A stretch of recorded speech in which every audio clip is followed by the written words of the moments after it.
ಈ ಜರ್ನಿಯಲ್ಲಿ ನೀವು ಯಾರು ಅಂತ ಇನ್ನೊಬ್ಬರಿಗೆ ಗೊತ್ತಾಗುತ್ತೆ. ಡೇಂಜರ್ ಅನ್ನೋದನ್ನ ನಾನು ತ್ರಿವಿಕ್ರಮಕ್ಕೆ ಕೊಡ್ತಿದ್ದೀನಿ ಸರ್. ಆಕ್ಚುಲಿ ತಲೆ ತುಂಬಾ ವಿಚಾರಗಳನ್ನ ಓಡಿಸ್ತಿರ್ತಾರೆ. ಹಾಯ್ ಹಲೋ ನಮಸ್ಕಾರ, ಸ್ಮಾರ್ಟ್ ಸ್ಕ್ರೀನ್ ಯೂಟ್ಯೂಬ್ ಚಾನಲ್ಗೆ ಸ್ವಾಗತ. ನಾನು ಶ್ವೇತಾ ಕಲಕಣಿ. ನಿನ್ನೆಯ ಎಪಿಸೋಡ್ ನಲ್ಲಿ ಚೈತ್ರಾಗೆ ಎಲ್ಲರೂ ಸೇರಿ ಟಾರ್ಗೆಟ್ ಮಾಡಿ ಅವ್ರಿಗೆ ಎಲಿಮಿನೇಟ್ ಮಾಡೋದು, ಅವ್ರಿಗೆ ಮನೆಯಿಂದ ಹೊರ ಕಳಿಸ್ಲಿಕ್ಕೆ ಹಲವು ರೀಸನ್ ಗಳನ್ನ ಕೊಡೋದು, ಅವ್ರು ಒಬ್ಬರನ್ನೇ ಟಾರ್ಗೆಟ್ ಮಾಡೋದು, ಅವ್ರಿಗೆ ಕಳಪೆನ ಕಳಿಸೋದು, ಒಂದ್ 4-5 ವಾರದಿಂದ ಇದೇ ಒಂದು ಟ್ರೆಂಡ್ ನ ಕಂಟಿನ್ಯೂ ಮಾಡ್ತಾ ಇರುವಂತ ಸ್ಪರ್ಧಿಗಳಿಗೆ ನಿನ್ನೆ ಚಾಟಿ ಏಟನ್ನ ಬೀಸಿದ್ರು ಕಿಚ್ಚ ಸುದೀಪ್ ಅವರು. ಆದ್ರೆ ಸುದೀಪ್ ಅವರ ಮಾತಿಗೆ ಬೆಲೆ ಇಲ್ವಾ ಗೊತ್ತಿಲ್ಲ. ಮತ್ತೆ ಇವತ್ತು ಅದೇ ವರಸೆನ ಸ್ಪರ್ಧಿಗಳು ಮುಂದುವರಿಸಿದ್ದಾರೆ. ಒಂದು ಟಾಸ್ಕ್ ಅನ್ನ ಕೊಟ್ಟಿದ್ದಾರೆ. ಯಾರನ್ನ ಜೋಕರ್ ಅಂತ ಹೇಳ್ತೀರಾ ಹೇಳಿ ಅಂತ ಹೇಳಿ. ಆ ಸಂದರ್ಭದಲ್ಲಿ ಹಲವು ಮಂದಿ ಚೈತ್ರಾನೇ ಜೋಕರ್ ಅಂತ ಹೇಳಿ ಮೆನ್ಷನ್ ಮಾಡಿದ್ದಾರೆ. ಸೊ ಹಾಗಾದ್ರೆ ಏನೇನೆಲ್ಲ ಆಯ್ತು ನೋಡ್ತಾ ಹೋಗೋಣ. ಅದಕ್ಕೂ ಮುಂಚೆ ಹನುಮಂತ ಲಮಾನಿ ಅವರು ಚೈತ್ರಕ್ಕೆ ಒಂದು ಮಾತು ಹೇಳಿದ್ದಾರೆ. ಚೈತ್ರ ಅವರು ನನ್ನನ್ನ ಆಟದಲ್ಲಿ ಲೆಕ್ಕಕ್ಕೆ ತೆಗೆದುಕೊಂಡಿಲ್ಲ ಅಂತ ಹೇಳ್ತಾ ಇದ್ದಾರೆ. ಸೊ ಇದು ಯಾವ ಅರ್ಥದಲ್ಲಿ ಅವ್ರು ಹೇಳಿದ್ರು ಅನ್ನೋದ್ರ ಬಗ್ಗೆ ಮಾತಾಡ್ತಾ ಹೋಗೋಣ ಅಂತ ಹೇಳ್ತಾ, ಆಕ್ಚುಲಿ ಪ್ರತಿ ಸೂಪರ್ ಸಂಡೇಯಲ್ಲೂ ಕೂಡ ಒಂದು ವಿಭಿನ್ನವಾದಂತ ಟಾಸ್ಕ್ ಗಳನ್ನ ಆಯೋಜನೆ ಮಾಡ್ತಾರೆ. ಕಲರ್ಫುಲ್ ಆಗಿ ಆಟಗಳು ಕಾಣ್ಲಿ, ಒಂದ್ ರೀತಿ ಎಂಟರ್ಟೈನ್ಮೆಂಟ್ ಚೆನ್ನಾಗಿ ಸಿಗ್ತಾ ಇದೆ ಅಂತ ಹೇಳ್ಬೋದು. ಈ ವಾರ ಒಂದು ಚೆನ್ನಾಗಿರೋ ಟಾಸ್ಕ್ ಅನ್ನೇ ಕೊಟ್ಟಿದ್ದಾರೆ ಅಂತ ಹೇಳ್ಬೋದು ಸ್ಪರ್ಧಿಗಳಿಗೆ. ಏನು ಅಂತಂದ್ರೆ, ಯಾರು ಡೇಂಜರ್ ಇದ್ದಾರೆ ಬಿಗ್ ಬಾಸ್ ಮನೆಯಲ್ಲಿ, ಯಾರು ಜೋಕರ್ ಇದ್ದಾರೆ ಅದ್ರ ಬಗ್ಗೆ ನೀವು ಹೇಳಬೇಕು ಅಂತ ಹೇಳಿ ಒಂದು ಟಾಸ್ಕ್ ಅನ್ನ ಕೊಟ್ಟಿದ್ದಾರೆ. ಆ ಟಾಸ್ಕ್ ನಲ್ಲಿ ಎಲ್ರು ಯಾವ ರೀತಿ ಪಾರ್ಟಿಸಿಪೇಟ್ ಮಾಡಿದ್ದಾರೆ ನೋಡ್ತಾ ಹೋಗೋಣ.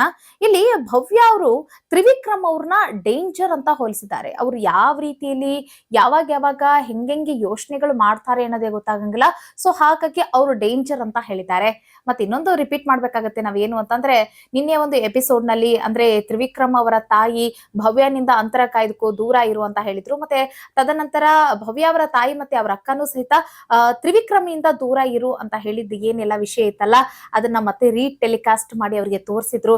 ಸೊ ಎಚ್ಚೆತ್ಕೊಂಡಿದ್ದಾರೆ ಅಂತ ಅನಿಸ್ತಾ ಇದೆ. ಇವ್ರು ಈ ತ್ರಿವಿಕ್ರಮ್ ಅವ್ರಿಗೆ ಡೇಂಜರ್ ಅಂತ ಹೇಳಿ ಒಂದು ಲೆಕ್ಕಕ್ಕೆ ಫ್ರೆಂಡ್ಶಿಪ್ ಇಂದ ಅವಾಯ್ಡ್ ಮಾಡ್ತಾ ಇದ್ದಾರೆ, ಅಂತರ ಕಾಯ್ದುಕೊಳ್ತಾ ಇದ್ದಾರೆ ಅನ್ನೋದಕ್ಕೆ ಈ ಡೇಂಜರ್ ಅಂತ ಕೊಟ್ಟಿರೋ ಈ ಅವಾರ್ಡ್ ಏನಿದೆಯಲ್ಲ, ಇದು ಅದಕ್ಕೆ ತೋರಿಸ್ತಾ ಇರೋ ಸೂಚಂಕ ಅಂತ ನಾವ್ ಹೇಳ್ಬೋದು. ಮತ್ತೆ ಇನ್ನೊಂದು ಕಡೆ ಚೈತ್ರ ಅವರಿಗೆ ಹಲವು ಜನ, ರಜತ್ ಆಗಿರ್ಬೋದು, ಹನುಮಂತ್ ಲಮಾನಿ ಆಗಿರ್ಬೋದು, ಮತ್ತೆ ಉಳಿದವರು ಚೈತ್ರ ಅವರು ಜೋಕರ್ ಅಂತ ಹೇಳಿ ಅವ್ರಿಗೆನೆ ಕೊಟ್ಟಿರುವಂತದ್ದು. ಸೊ ಅದಕ್ಕೆ ಚೈತ್ರ ಅವರು ಒಂದು ಚೆನ್ನಾಗಿರೋ ಕೌಂಟರ್ ಅಟ್ಯಾಕ್ ಕೊಟ್ಟಿದ್ದಾರೆ. ಇವರೆಲ್ಲರೂ ಜೋಕರ್ ಜೋಕರ್ ಜೋಕರ್ ಅಂತಿದಾರಲ್ಲ ಸರ್, ಇವ್ರು ಜೋಕರ್ ಅಂತಂದ್ರೆ ಅದ್ ಯಾವ್ದು ನನಗೆ ತಲೆ ಕೆಡ್ಸ್ಕೊಳಂಗಿಲ್ಲ, ಅದ್ ಯಾವ್ದಕ್ಕೂ ನಾನು ಟೈಮ್ ಕೊಡೋದಿಲ್ಲ. ಜೋಕರ್ ಅವರೇ ಆಸ್ಕರನ್ನ ತೆಗೆದುಕೊಂಡಿದ್ದು ನನಗೆ ನೆನಪುಂಟು ಅಂತ ಒಂದ್ ಮಾತು ಹೇಳ್ತಾರೆ. ಸೊ ಆಗ ರಜತ್ ಅವರು ಅದಕ್ಕೆ ಒಂದು ಕೌಂಟರ್ ಕೊಡ್ತಾರೆ. ಏನು ಅಂತಂದ್ರೆ, ಸರ್ ಇವ್ರು ಆಸ್ಕರ್ ತೆಗೆದುಕೊಳ್ಳಿ, ನಾನು ಬಿಗ್ ಬಾಸ್ ಮನೆಯ ಟ್ರೋಫಿನ ನಾನೇ ಗೆದ್ಕೊಂಡು ಮನೆಗೆ ತೆಗೆದುಕೊಂಡು ಹೋಗ್ತೀನಿ ಅಂತ ಹೇಳಿ ಟಪ್ ಅಂತ ಈ ಒಂದು ರಿಯಾಕ್ಷನ್ ಅನ್ನ ಕೊಡ್ತಾರೆ. ಸೊ ಎಲ್ರು ಕೂಡ ಉರಿದು ಬೀಳ್ತಾರೆ. ಅದರಲ್ಲಿ ಎಸ್ಪೆಷಲಿ ಚೈತ್ರ ಅವರು ಅಂತ ಅಂದ್ರೆ ತಪ್ಪಾಗಂಗಿಲ್ಲ. ಹನುಮಂತ ಲಮಾನಿ ಅವರು ಚೈತ್ರ ಅವರಿಗೆ ಜೋಕರ್ ಅಂತ ಹೇಳುವಂತ ಸಂದರ್ಭದಲ್ಲಿ ಒಂದು ರೀಸನ್ ಅನ್ನ ಕೊಟ್ಟಿದ್ದಾರೆ. ಏನು ಅಂತಂದ್ರೆ, ಚೈತ್ರಕ್ಕ ನನ್ನನ್ನ ಆಟದಲ್ಲಿ ಲೆಕ್ಕಕ್ಕೆ ತೆಗೆದುಕೊಂಡಿಲ್ಲ ಸರ್, ಅದಕ್ಕಾಗಿ ಅವ್ರನ್ನ ನಾನು ಜೋಕರ್ ಅಂತ ಹೇಳ್ತಾ ಇದ್ದೀನಿ ಅಂತ ಹೇಳಿ. ತುಂಬಾ ಅರ್ಥ ಇದೆ ಈ ಮಾತಲ್ಲಿ. ಅಂತಂದ್ರೆ, ನಾನು ತುಂಬಾ ಸಾಮರ್ಥ್ಯ ಉಳ್ಳವನು, ನಾನೇ ವಿನ್ನರ್ ಆಗ್ಬೇಕು ಅಂತ ಬಂದವನು, ನಾನೇ ಗೆಲ್ತೀನಿ ಅನ್ನೋ ಒಂದು ಕಾನ್ಫಿಡೆಂಟ್ ಒಳಗಿದೆ. ಸೊ ಇವರು ನನ್ನನ್ನ ಆಟದಲ್ಲಿ ಇವರು ಲೆಕ್ಕಕ್ಕೆ ತೆಗೆದುಕೊಂಡಿಲ್ಲ ಅಲ್ಲ, ಸೊ ಹಂಗಾದ್ರೆ ಇವರು ಜೋಕರ್ ಅಂತ ಹೇಳಿ ಹನುಮಂತ್ ಲಮಾನಿ ಈ ಒಂದು ವರ್ಡ್ ಅನ್ನ ಚೈತ್ರ ಅವ್ರಿಗೆ ಹೇಳಿದ್ದಾರೆ. ಚೈತ್ರ ಅವರು ಇದನ್ನ ಎಚ್ಚೆತ್ಕೊಳ್ಬೇಕು ಅಂತ ನಾನು ಹೇಳಕ್ ಇಷ್ಟಪಡ್ತೀನಿ. ಚೈತ್ರ ಅಷ್ಟೇ ಅಲ್ಲ, ಮನೆಯಲ್ಲಿರೋ ಎಲ್ಲರೂ ಕೂಡ ಎಚ್ಚೆತ್ಕೊಳ್ಬೇಕು. ಯಾಕಂದ್ರೆ ಹನುಮಂತ ಲಮಾನಿ ಅವರು ನೋಡಕ್ ಎಷ್ಟು ಮುಗ್ಧರಾಗಿದ್ದಾರಲ್ಲ, ಅಷ್ಟೇ ಚೆನ್ನಾಗಿ ಅವರು ಆಟವನ್ನ ಆಡ್ತಾ ಇದ್ದಾರೆ. ಎಲ್ರಿಗಿಂತ ತುಂಬಾ ಚೆನ್ನಾಗಿ ಆಟವನ್ನ ಆಡ್ತಾ ಇದ್ದಾರೆ. ಸೊ ಹಾಗಾಗಿ ಹನುಮಂತ ಲಮಾನಿನ ಯಾರಾದ್ರೂ ಈಸಿಯಾಗಿ ತೆಗೆದುಕೊಳ್ತಾ ಇದ್ರೆ ಸೊ ಅವರೆಲ್ಲರೂ ಎಚ್ಚೆತ್ಕೊಳ್ಬೇಕು, ಅಲರ್ಟ್ ಆಗಿರ್ಬೇಕು ಅಂತ ಹೇಳಕ್ ಇಷ್ಟಪಡ್ತೀನಿ. ರಜತ್ ಅವರು ಚೈತ್ರ ಅವ್ರಿಗೆ ಜೋಕರ್ ಅಂತ ಕೊಡುವಂತ ಸಂದರ್ಭದಲ್ಲಿ ಒಂದು ರೀಸನ್ ಅನ್ನ ಕೊಡ್ತಾರೆ. ಏನು ಅಂತಂದ್ರೆ, ಸರ್ ಹಲವು ಬಾರಿ ಈ ಕಳಪೆ ಅಂತ ಬಂದಿರ್ಬೋದು, ಎಲಿಮಿನೇಟ್ ಅಂತ ಬಂದಿರ್ಬೋದು, ಈ ಎಲ್ಲದರಲ್ಲೂ ಕೂಡ ಮತ್ತೆ ಆಟ ಅಂತ ಬಂದಿರ್ಬೋದು, ಎಲ್ಲದರಲ್ಲೂ ಇವರೇ ಕುಗ್ಗಿರ್ತಾರೆ, ಮತ್ತೆ ಇವರೇ ಕಡಿಮೆ ಇದರಲ್ಲಿ ಇರ್ತಾರೆ, ಮತ್ತೆ ಇವರಿಗೆ ಹೆಚ್ಚು ಓಟ್ಗಳು ಕೂಡ ಬೀಳ್ತಾ ಇವೆ.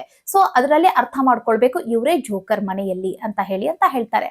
ಸೊ ಹಾಗಾಗಿ ರಜತ್ ಅವರು ಈ ಒಂದ್ ಏನ್ ಮಾತುಗಳನ್ನ ಹೇಳ್ತಾರೆ, ಮತ್ತೆ ಹಲವು ಸ್ಪರ್ಧಿಗಳು ಚೈತ್ರ ಅವರಿಗೆ ಜೋಕರ್ ಅಂತ ಕರೆದಾಗ ಅದಕ್ಕೆ ಚೈತ್ರ ಅವ್ರು ಹೇಳಿದ್ದಾರೆ, ಸರ್ ಇವರೆಲ್ಲ ಜೋಕರ್ ಅಂತ ನನಗೆ ಕರೆದ್ರೆ ನನಗೆ ಯಾವುದಕ್ಕೂ ಕೂಡ ನಾನು ತಲೆ ಕೆಡಿಸ್ಕೊಳ್ಳೋದಿಲ್ಲ, ಜೋಕರ್ ಅವರೇ ಆಸ್ಕರನ್ನ ಗೆದ್ದಿದ್ದು ಹೇಳಿದ್ದು ಕೂಡ ಉಂಟು. ಸೊ ಹಾಗಾಗಿ ಬಿಗ್ ಬಾಸ್ ಮನೆಯ ಟ್ರೋಫಿನ ನಾನು ಗೆಲ್ತೀನಿ, ಗೆದ್ದು ತೋರಿಸಿ ಇವರಿಗೆ ನಾನು ಪ್ರತ್ಯುತ್ತರವನ್ನ ಕೊಡ್ತೀನಿ ಅನ್ನೋ ಒಂದು ಲೆಕ್ಕದಲ್ಲಿ ಚೈತ್ರ ಅವರಿದ್ದಾರೆ.